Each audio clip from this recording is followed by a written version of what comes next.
Buongiorno a tutti. Anche quest'anno festeggiamo la giornata del design italiano nel mondo, l'Italian Design Day. Siamo all'8ª edizione e quest'anno l'Italian Design Day è dedicato al tema fabbricare valore, inclusività, innovazione e sostenibilità. Parliamo dall'Istituto Italiano di Cultura di New York e apriamo una conversazione con una creatrice veramente straordinaria di gioielli italiani che ha il suo centro a Firenze, Angela Caputi. Buongiorno Angela Caputi, siamo felici di dialogare con lei e credo che in questo momento lei ci parli del suo negozio di Firenze. Sì, appunto, contentissima di dialogare con voi e in una giornata così importante. Io più che gioielli direi moda, perché sono gioielli legati strettamente alla moda, all'abbigliamento e alla vita di tutti i giorni. Quindi sì, io sono nella sede di Firenze, in pieno centro, in un vecchio palazzo e quindi a spazio aperto dove lavoriamo e dove costruiamo tutta la collezione e dove provvediamo anche alla vendita del prodotto. Però voi avete dei rapporti molto solidi con gli Stati Uniti e con New York, perché appunto passeggiando per le strade di New York si vedono in alcune vetrine proprio i gioielli di Angela Caputi. Com'è nato questo rapporto? Devo dire che è stato proprio il primo rapporto, perché immediatamente quando ho cominciato a fare questi modelli pieni di colore, pieni di fantasia, devo dire che il mercato americano ha risposto con entusiasmo, perché apprezzava sia il materiale, ma più che altro questa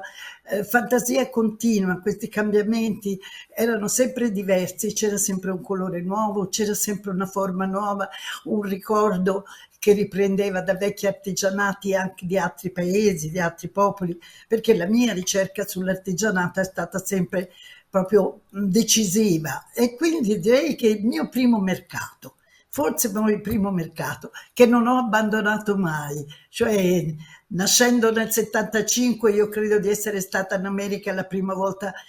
nell'80 proprio e quindi di aver continuato dopo questo rapporto così continuativo con l'America.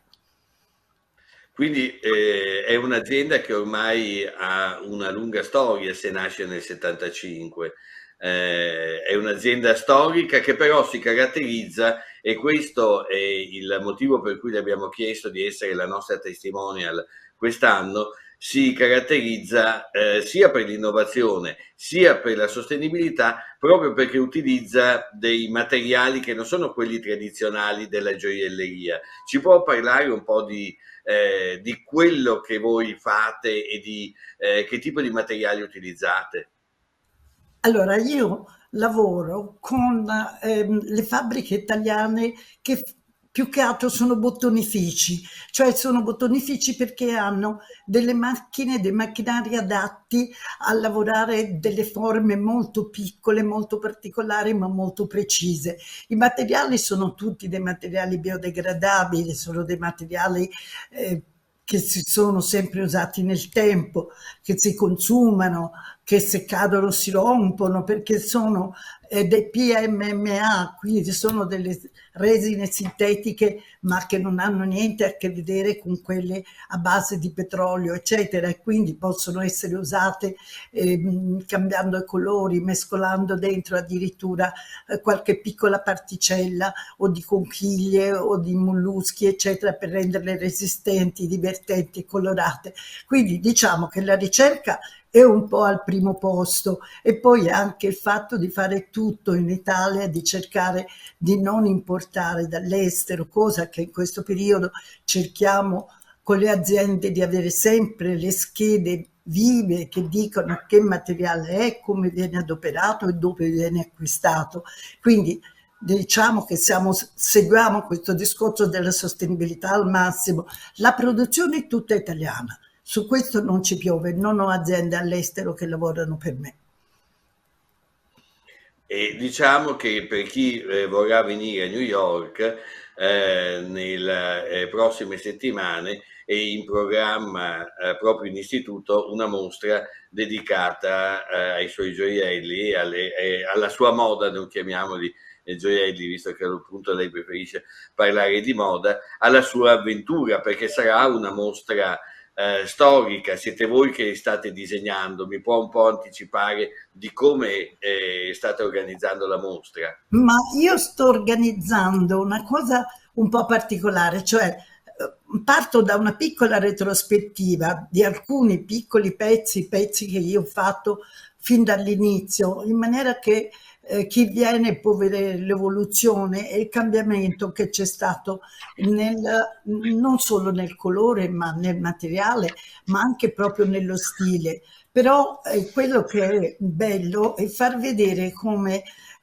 vorrei che chi viene a vederla si rende conto che, che c'è un filo conduttore, essendo stata sempre io col mio gruppo di lavoro che ha cambiato, perché chiaramente cambi generazionali fra le ragazze ci sono state. Io il prossimo anno faccio 50 anni di prima generazione come azienda, quindi cambiamenti ci sono. Però chiaramente il filo conduttore del mio gusto, dello stile e della ricerca di mercato fatta per una scelta di pubblico, che deve essere un pubblico, secondo me, che si diverte, che sia veramente un po' culturalmente preparato e che quindi lega la cultura a quello che avviene tutti i giorni nel mondo. Ecco, quindi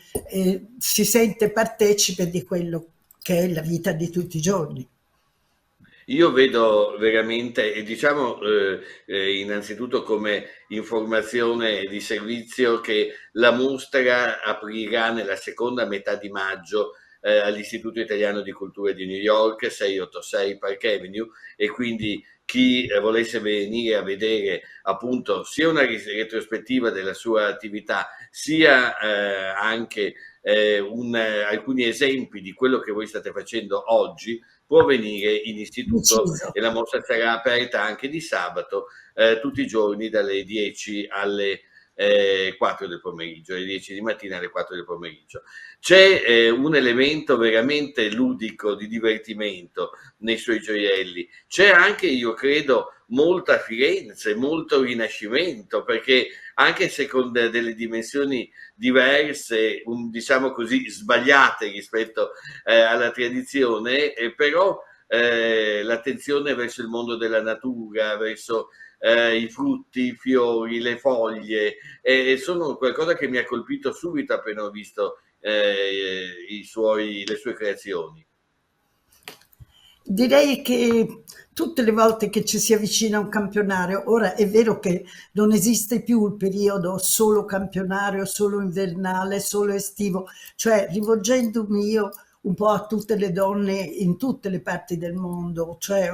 è un discorso proprio fra donne. E,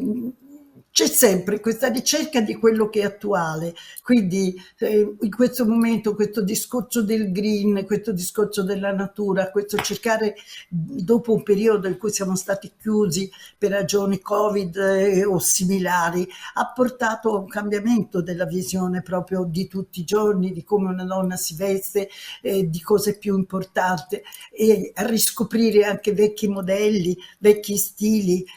a semplificare un po' la nostra vita, forse a cercare di essere un po' meno così di corsa, così super attivi. E questa è una sensazione di ritorno a qualcosa che ci fa comunicare, perché dobbiamo tornare a comunicare fra di noi, perché il dialogo è quello che ha sofferto di più in questi anni e io lo sento, e quindi avvicino le donne a parlare fra di loro e a cercare di volersi bene.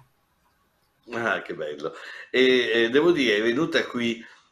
sua figlia in istituto proprio per cominciare a organizzare la mostra. Io non mi ero reso conto che fosse sua figlia, perché lei sembra ancora così giovane che insomma non mi dava non mi sarei aspettato appunto che avesse già una figlia che era in grado di prendere in mano tante parti della vostra attività, e mi ha colpito perché ha fatto qualche accenno sull'inizio della sua avventura. Mi racconta un po' come si è avvicinata a questo mondo della creazione, diciamo, di gioielli o comunque di prodotti che davvero celebrano il design e al tempo stesso sono fatti per essere indossati.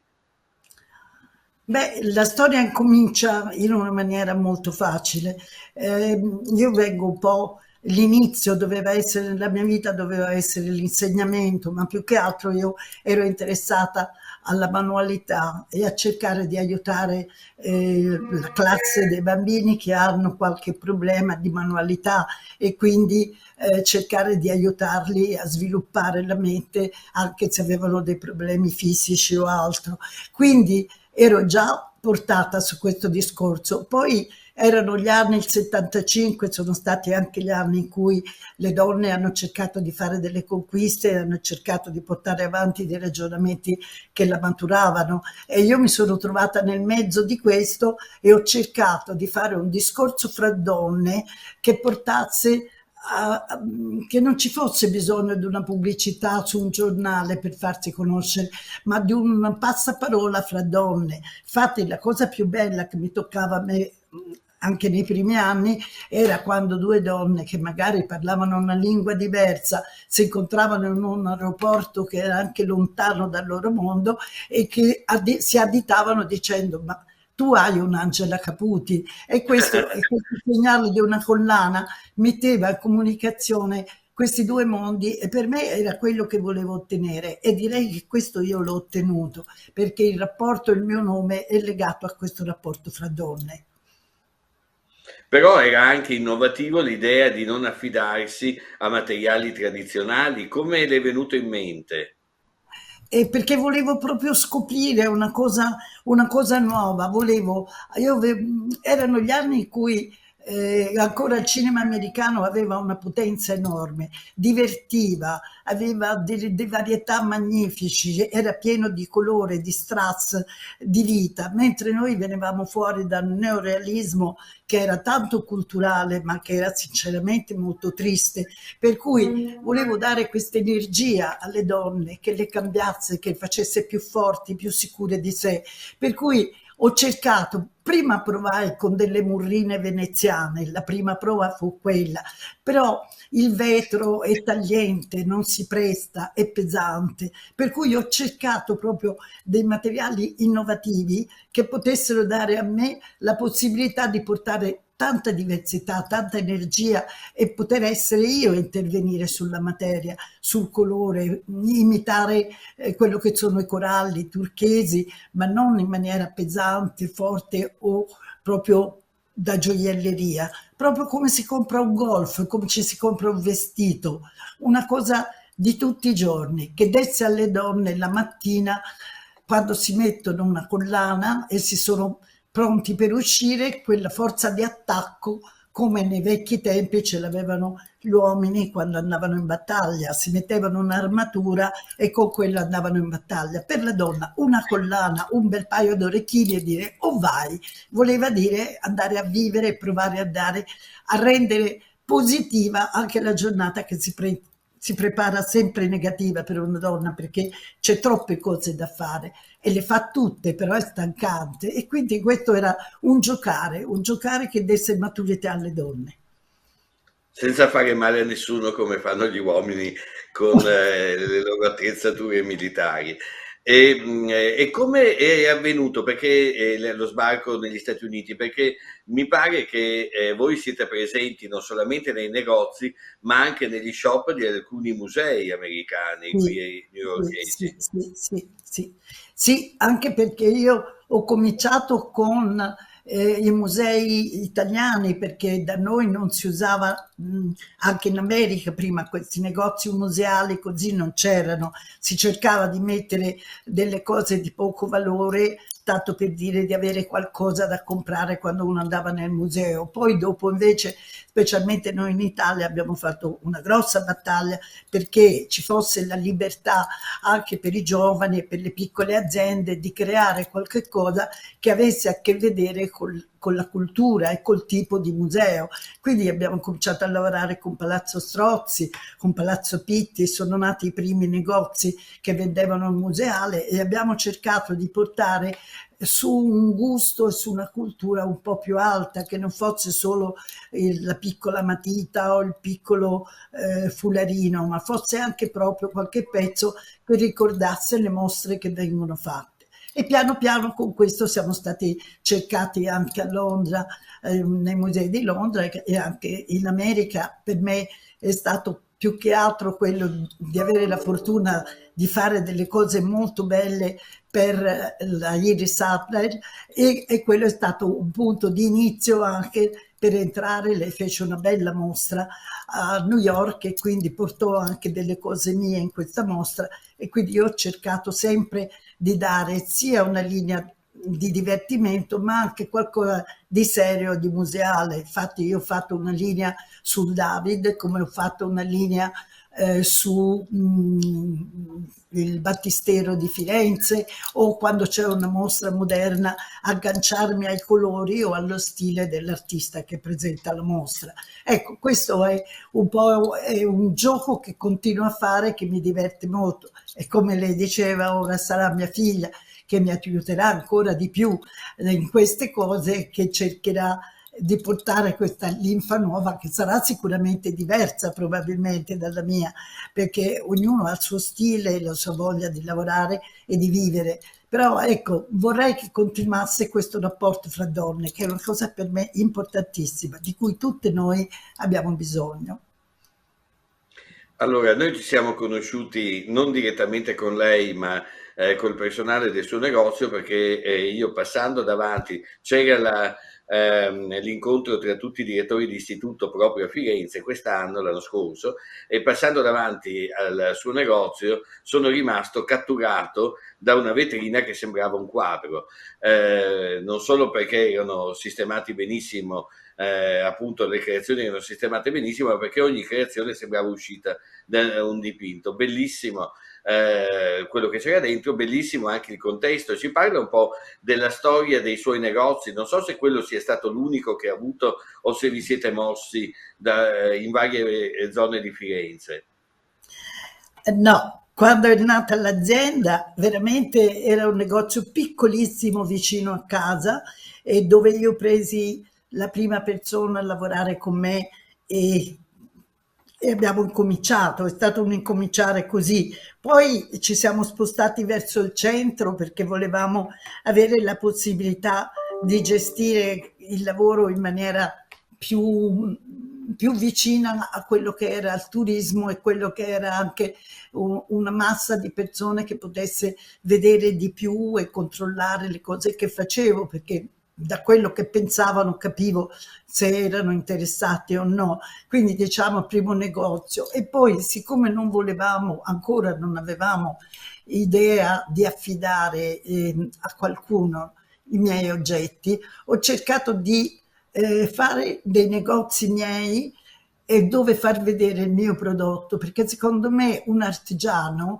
non può assolutamente diventare una cosa commerciale, perché ci deve essere un rapporto fra l'artigiano che costruisce il pezzo e chi lo deve acquistare, perché quella storia di quell'artigiano deve trasmigrare nella persona che lo vuole acquistare, e questo è molto difficile farlo con un discorso di e-commerce come si tenta di fare oggi, perché assolutamente non si può relegare un oggetto nel dire quanto pesa, quanto è alto, quanto è largo, cioè è un discorso diverso, cioè ogni popolo ha i suoi artigiani, ha la sua maniera di costruire le prime cose e di farle conoscere agli altri, è un artista dentro di sé, per cui non ci dovrebbe essere nemmeno differenziazione fra artigiano, artigiano artistico, eccetera. Per me, quando uno ha questo rapporto immediato con chi deve acquistare, e l'artigianità è tutta lì. E quindi io ho cercato di fare questo aprendo magari il negozio accanto, che era poi Milano, perché cominciando a fare le fiere chiaramente avevo un rapporto con dei compratori esteri, come dicevamo prima, con compratori americani, ma anche con i giapponesi, che prima venivano molto. Ora è un periodo un po' più di crisi,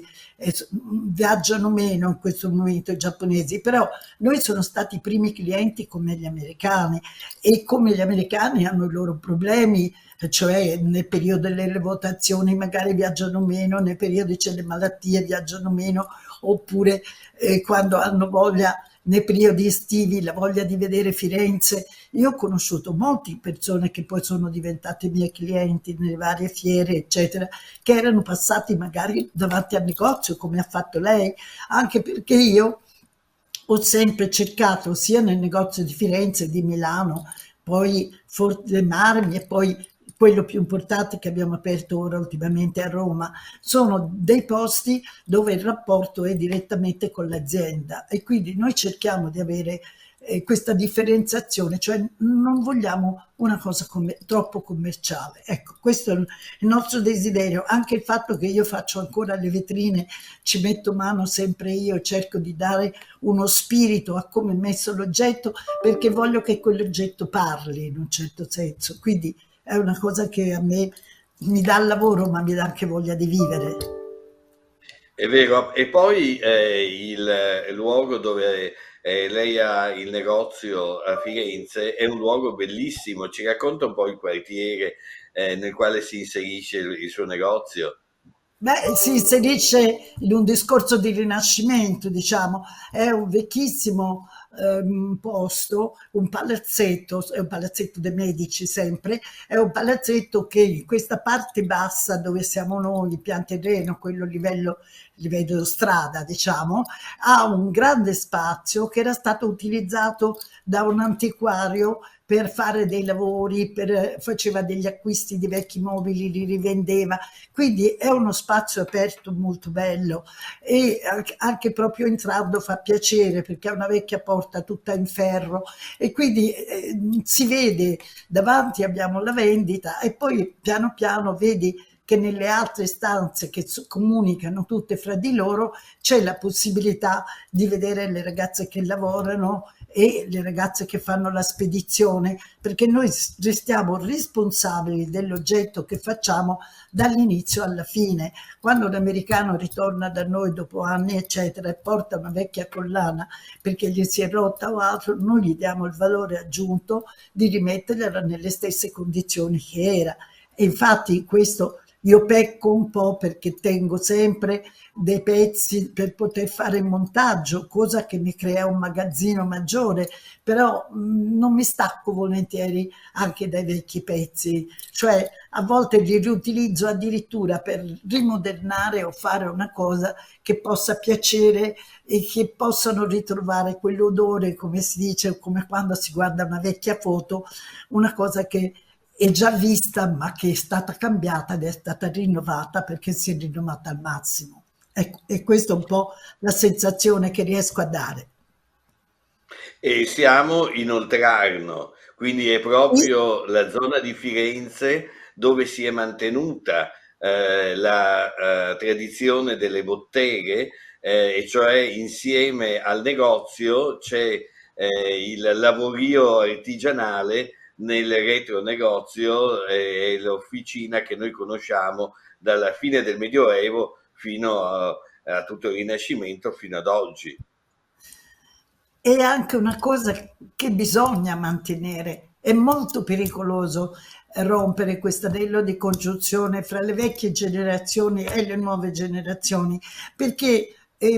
l'artigiano ha bisogno della fantasia, del tempo, mentre lavora deve pensare, deve crescere in maturità, quindi è molto importante anche nella scuola questo rapporto da avere con gli artigiani. E il Di Ladarno per noi Firenze, che è sempre stata un po', l'hanno chiamata sempre una zona un po' dimenticata prima, perché dicevano, ah, tu sei in Di Ladarno. Io per esempio ho studiato alla Capponi, che è una scuola proprio in questa zona, ed è una scuola, quando andavo a scuola mi dicevano, ah, te vai di Ladarno, cioè era quasi,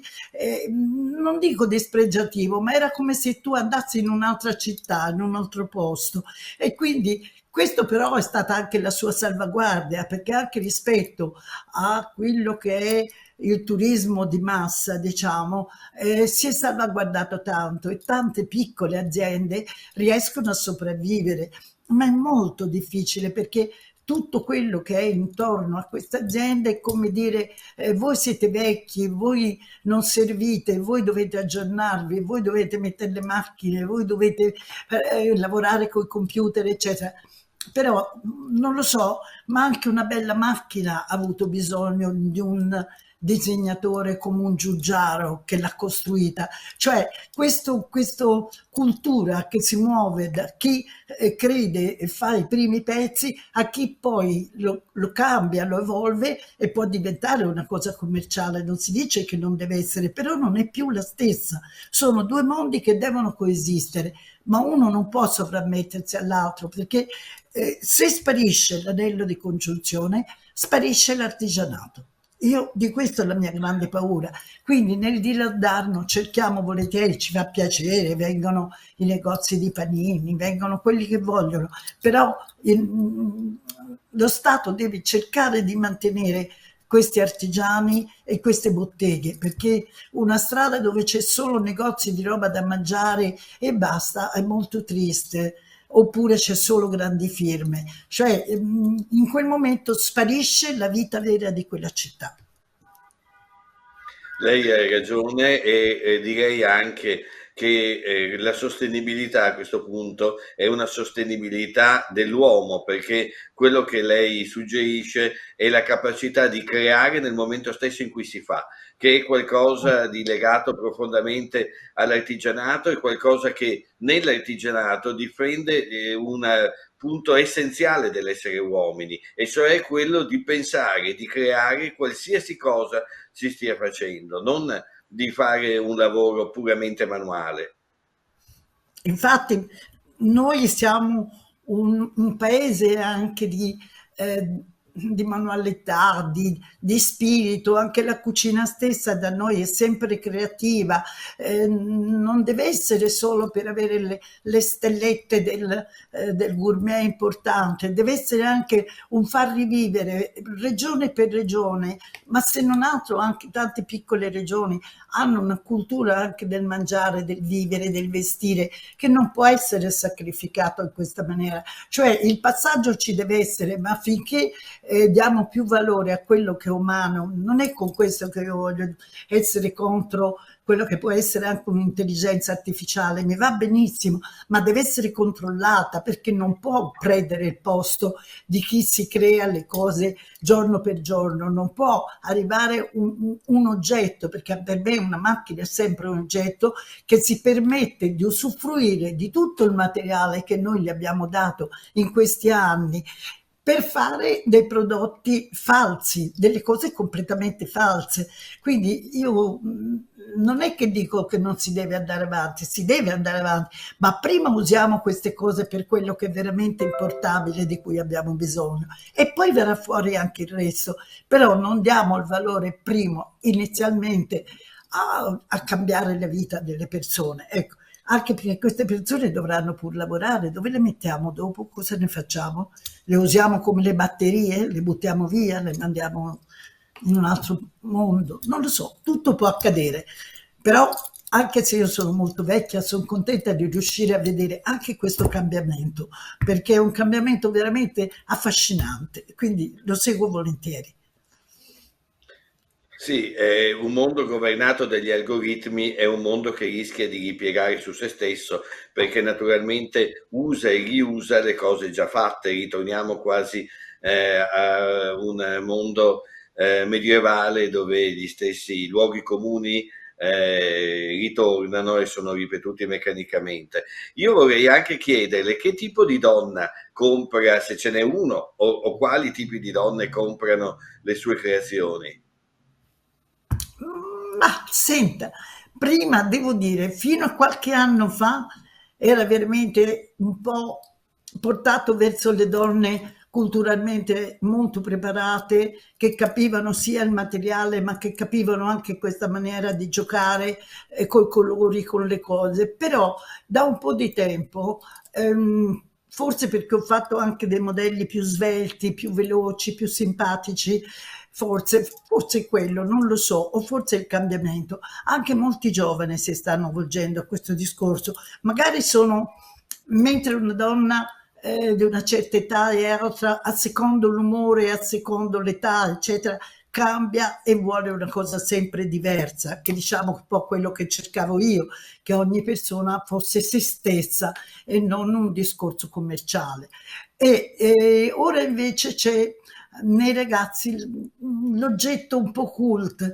non so, un bracciale in una certa maniera o una collana in una certa maniera, e comincia a spopolare e a diventare importante per loro. E quindi direi che ora non lo posso più dire, cioè un momento di cambiamento tale per cui anche nelle generazioni si sta formando delle nuove categorie, delle nuove sistemi di avere una cultura. Quello che è sicuro è che devono essere in tutte le parti del mondo delle persone che capiscano il valore dell'oggetto, il tempo di lavorazione, il perché è fatto in una certa maniera. Ecco, questo sì, cioè non è l'oggettino che uno lo compra tanto perché è solo Angela Caputi e ora un nome abbastanza ambito e amato, anche se restiamo sempre artigiani. Io ho cercato di non crescere, cioè devo dire che forse la fatica più grossa che ho fatto nella mia vita è cercare di non crescere, perché così potevo gestire al massimo e fare della mia utopia una cosa effettiva. Invece se l'avessi spersonalizzata facendola diventare più grande o appoggiarmi ad altri, probabilmente la parte più artistica si sarebbe rovinata da sola. Ecco, questo ne sono sicura. Devo dire che tutti noi, almeno quelli che amano la cultura, la creatività, cerchiamo di non crescere anche dentro di noi e rimanere un po' bambini, perché se no quella parte di immaginazione che c'è nei suoi gioielli se ne va via. E infatti la fantasia è la cosa che io vorrei che la scuola e la famiglia salvaguardassero i bambini, perché dalla fantasia il bambino si sforza nel creare qualcosa di suo, di diverso. Quindi la fantasia è importantissima. Quando vedo i genitori che magari portano il figlio piccolino al ristorante, la prima cosa gli mettono davanti una macchinetta perché così non dà noia a nessuno e sta zitto, io penso che perda tanto della sua vita, perché fantasia per me è crescere, cioè fantasia vuol dire impegnarsi con se stessi, con la propria mente, a qualunque età, anche dai primi mesi, anche da come un bambino muove un giocattolo, che sia un giocattolo che lo faccia lavorare, se è un giocattolo che lavora già per conto suo, secondo me gli stiamo dando una botta, è come dargli uno schiaffo a un bambino, secondo me, perché i primi anni sono sempre i più importanti e poi dopo piano piano, via via che si è costruito, allora potrà affrontare tutte queste cose già fatte. All'inizio sarebbe bene lasciarlo muovere e lasciar provare cosa vuol dire essere se stesso. Ecco, io questo credo che sia una cosa che nella scuola andrebbe assolutamente seguita. Io spero tanto che i professori, ce ne sono tanti che questi concetti li capiscono. Non è solo il non portare il telefonino in classe, è proprio quello di dare ai ragazzi la possibilità fra di loro di misurarsi con gli altri, di soffrire e di avere fantasia, di creare, giocare, perché quello, se gli leviamo questo, poi dopo si appiattisce un po' tutto. E io credo che questo valga non solo per i bambini, ma anche per gli adulti, Eh, fino a quando siamo anche grandi e diciamo e al di là della maturità. E direi che in questo modo abbiamo in questa conversazione siamo arrivati a un significato nuovo anche della parola sostenibilità, innovazione, inclusività, perché la vera sostenibilità non è solo quella che riguarda l'ambiente esterno, ma quello che riguarda l'ambiente umano, e la vera Infatti. sostenibilità è quella che garantisce la fantasia e la creatività dell'uomo in ogni sua età, in ogni suo momento, in ogni sua attività. È un rispetto dell'etica che uno la deve avere, non è una cosa che si conquista col tempo. L'etica dovrebbe essere alla base della nostra vita, perché vuol dire rispettare gli altri, ma lavorare con gli altri per portare avanti questo discorso, cosa che in questo momento onestamente siamo tutti molto preoccupati e molto spaventati, perché sembra quasi che una guerra potrebbe risolvere e cambiare le cose in bene, ma io dubito. Io spero che la notte la gente cambi nel pensare, perché non è così, non è così. Bisogna, quello che abbiamo fatto in questi anni, le fatiche che abbiamo fatto in tutti i popoli per migliorare, e chi le ha migliorate, come nel caso anche nostro, dell'Europa, eccetera, deve aiutare gli altri stati a migliorare e a maturare. Non si può cancellare qualcosa dalla faccia della terra, bisogna dargli mano tutti i giorni, sempre un pochino di più, e noi siamo in grado di poterlo fare e lo dobbiamo fare. Questa è la nostra sostenibilità. Allora, io la ringrazio moltissimo per questa conversazione, la ringrazio perché i suoi gioielli portano, le sue creazioni portano luce e colore in queste giornate che non sempre sono facili, e quindi danno No. un'indicazione anche della linea appunto dell'itinerario da seguire, e la ringrazio perché si capisce moltissimo quando lei parla che dietro a ogni creazione non c'è semplicemente una manualità, anche quando si parla di artigianato, ma c'è un pensiero,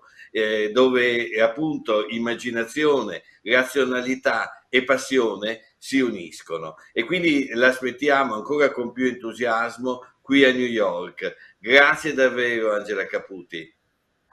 E io sono contentissima di venire e di darvi queste giornate di serenità e di allegria. Grazie infinite, grazie.